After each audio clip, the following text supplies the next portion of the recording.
What if everything you thought you knew about K-pop demon hunters was only the surface? The details nobody paused for, the lyrics nobody decoded, the endings nobody questioned. This movie has been hiding things. In single frames, background details, and character designs most people scrolled right past. That's exactly what this channel digs into. Every hidden clue, every theory, every secret the creators buried and hoped nobody would find. If Roomie is your favorite, drop a rose in the comments. If it's Zoe, drop a turtle, and if it's Meera, drop a heart right now. Like and subscribe, because trust me, you don't want to miss what's coming. Let's get into it. Before we get into the layers, let's start with the plot hole that nobody talks about. How does a Korean-American girl from Burbank, California end up with natural hunter abilities? Celine didn't randomly discover her. There are millions of talented performers in the world. So why Zoe specifically? Why did this particular girl from Southern California get recruited into a Korean demon hunting organization? The answer is buried in her backstory, and it connects to something the film has been quietly showing us the entire time.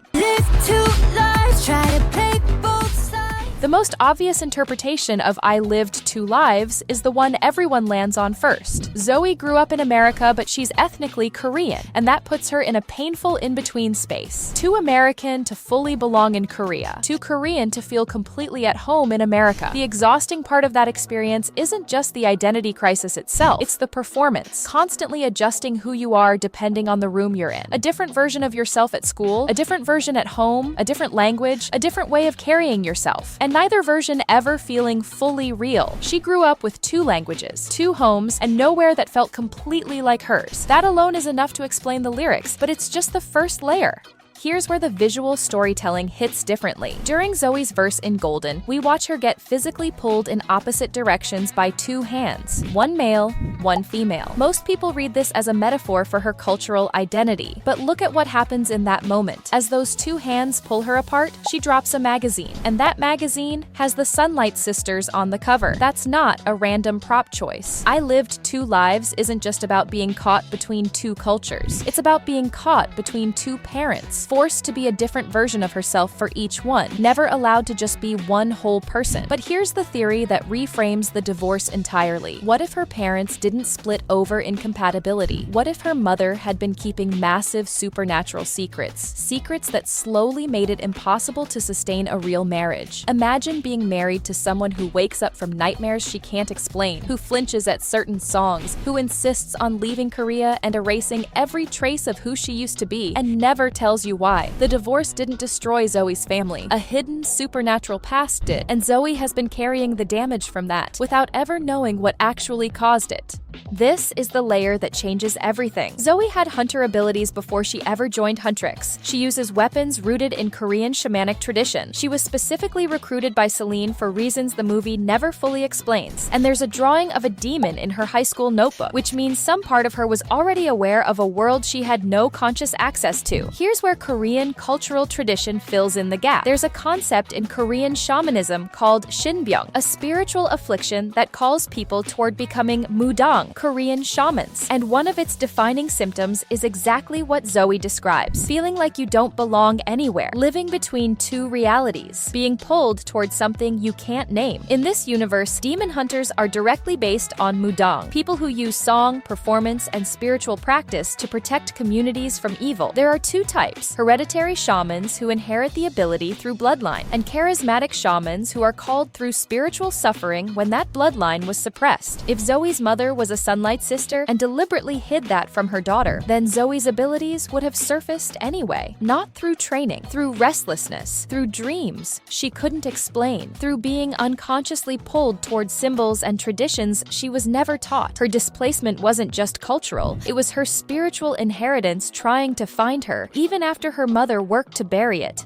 Here's where it gets painful. Look at what Zoe carries with her everywhere. Sunlight Sisters images tucked beside her notebook while she writes. Not displayed, not studied, just present. Like a creative talisman she can't explain needing. And she writes in two languages simultaneously, switching between English and Korean mid-thought, processing the same fears in both. There are cryptic phrases in those writings. Okay, like I know I ramble, but when shoot my words I go ramble. Fragments about blood and tears she can't fully explain. An awareness that she's too much, that she talks too much, that she takes up too much space. This isn't a fan obsessing over a music group. This is someone unconsciously reaching toward a heritage her mother buried, with no idea that's what she's doing. The calling found its way through anyway, through attraction to the right images, through words that surface from somewhere below conscious memory, through the constant, exhausting feeling of being almost somewhere but never quite arriving.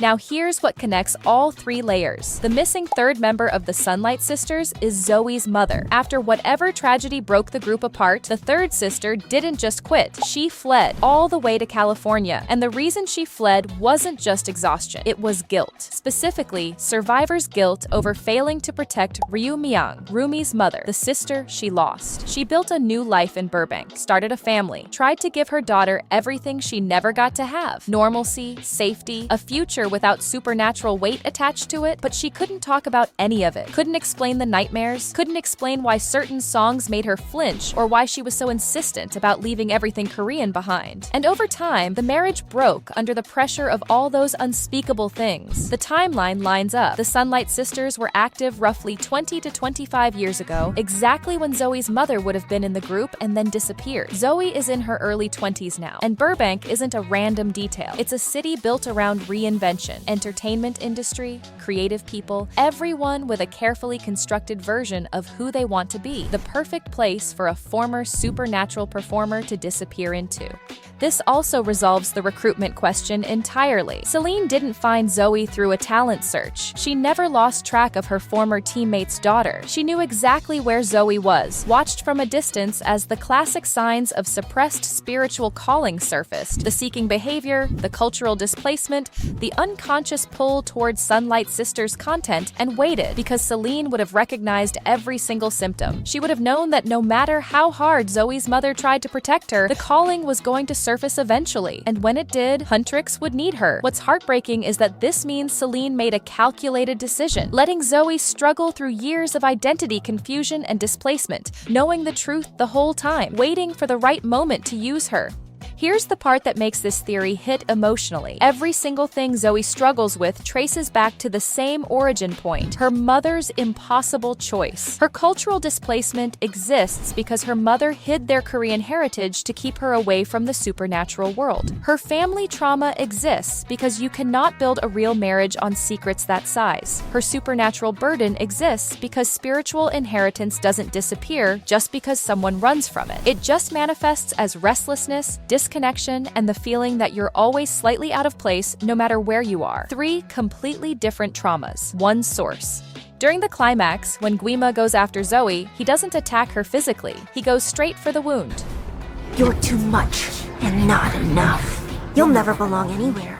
Most people read that as generic villain cruelty, but in the context of Shinbyong, this is a precise strike. In Korean shamanic tradition, the moment a person accepts their spiritual calling is the exact moment their suffering transforms into power. Guima isn't just taunting her, he's trying to trap her permanently in that in-between space, between suffering and acceptance, before she can step into what she's actually meant to be. Her people-pleasing, her fear of being too much, her constant internal monitoring. It's not just trauma response. It's the early form of her actual gift. Someone who understands displacement and pain so deeply they can guide others toward belonging. That's what a spiritual healer does, and that's what Guima was trying to prevent her from becoming.